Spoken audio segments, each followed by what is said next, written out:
Well, hi guys. I originally came out here to film or video a train going by. It was just what we have is the railroad tracks here. Now, you can tell that this train track is used a lot because it's shiny on top. That's where the wheels of the train meet the track, and with the constant moving over the top like that, it causes to remove any rusts or anything like that, you know, due to the friction. So it's going to be shiny. Otherwise, it's going to look like this right here. Now, what we have is wood that's specially treated. It's called a railroad tie. It extends about 18 inches on this side of the track, and on the other track back there, it extends about 18 inches on that side. Now, this is specially treated wood. It's infused with oil.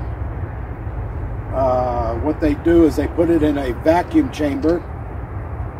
Then they pump oil into it where it soaks into the wood, and then they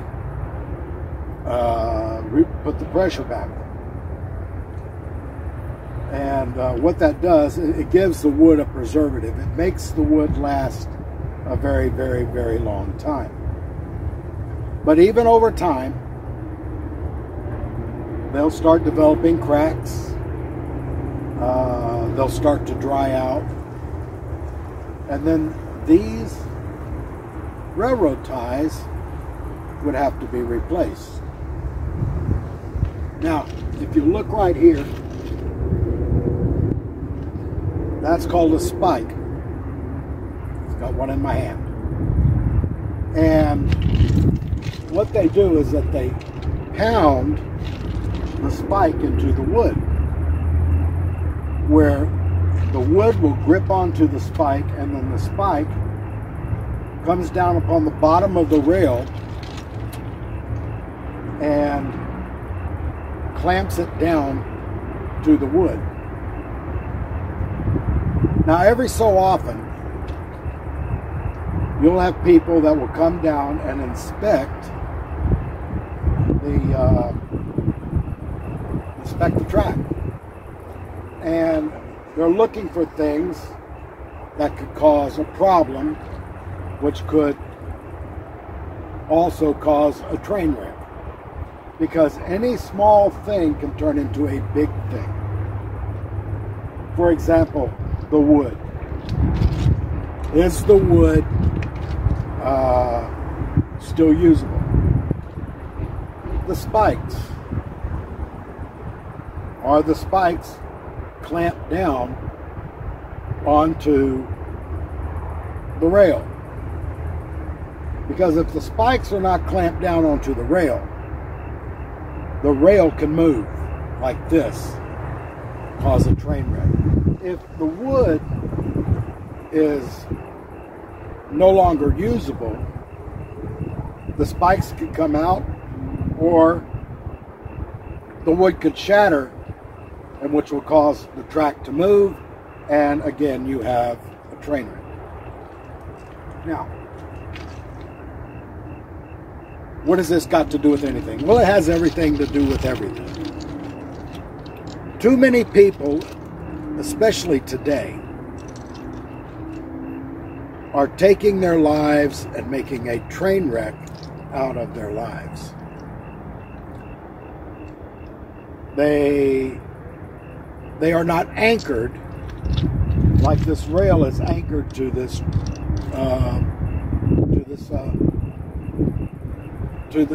track. They're not anchored. They have nothing for which to stand, nothing for which to hold them in place. And you can see it everywhere. People people screaming and crying about really nothing. But they don't have a choice because they have no anchors in their life. As a Christian, we are to be anchored. We are to be anchored to the gospel, because that gospel train, which will use the track, will take us on to glory. So if we are anchored, properly anchored, we'll be fine. But if we, for some reason, like the lost sheep in Jesus' parable, if we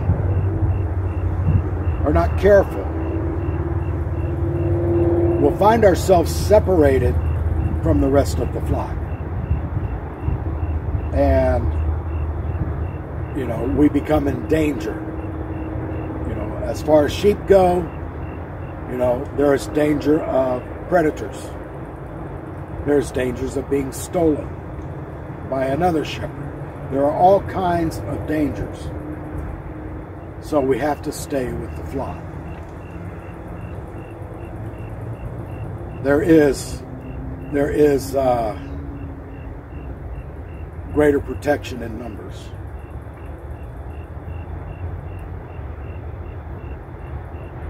We anchor ourselves by the gospel. We anchor ourselves by doctrine. And we anchor ourselves by living as Jesus would want us to live, to obey his command. What is his command? Go ye to all nations, baptizing them. He has given us that command. The apostles followed that command in the book of Acts, exactly. And then we are further anchored by the teachings of the apostles in the letters to the churches. Everything after the book of Acts are letters to the churches.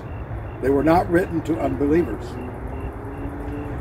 And these letters teach us how to live in a corrupted world. So as long as we're anchored to the gospel, and we are on the gospel train, and we stay on the gospel train, your life will be so much better. You'll be anchored and not have to worry about every little thing that comes around. In the long run, none of these things matter. You know, it doesn't matter who or what people think about you. Only one that you need to worry about and what he thinks about is Jesus Christ. And he was anchored to the cross by spikes. So, give it some consideration, give it some thought, and examine yourselves to see whether or not some of these anchors have come loose. We are admonished by Scripture to examine ourselves to see whether or not we are in the faith.